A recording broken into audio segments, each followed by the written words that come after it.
vandaag is de kick-off eigenlijk van Kika Kortebroek. Dat is een hele week waarin we kinderen, ouders, eigenlijk iedereen in Nederland oproepen om in Kortebroek te gaan voor Kika.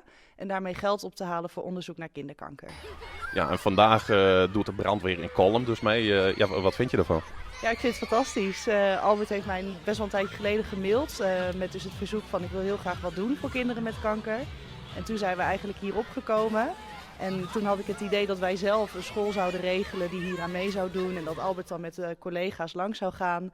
Maar Albert is helemaal op eigen houtje, heeft hij allemaal scholen gemobiliseerd. Ja, hij heeft fantastisch veel initiatieven opgezet.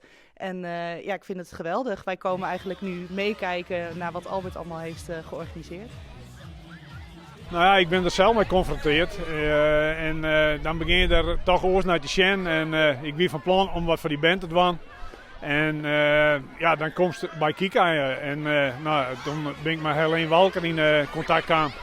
En vandaar dat we dit hier nou in Kolm doen. Ja, en als je samen je hennisje, dan kun je het wel een succes nemen, denk ik. Of niet? Ja, het is zeker een heel succes. Het was net helemaal de bedoeling dat de band onder het schoen kwam. Maar ja, het in het oors. Ze zouden net versmelten. Nee, zeker niet. En voor mij vinden ze het al wel heel prachtig zat te zien. Waarom hast je de kwarte bril aan? Voor een vriendje uit onze klas.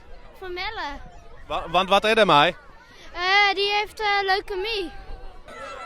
Wat vind je ervan? Is het echt leuk? Ja?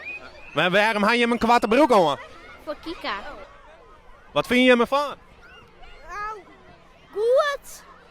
Leuk. Ik wil... Leuk? Ja.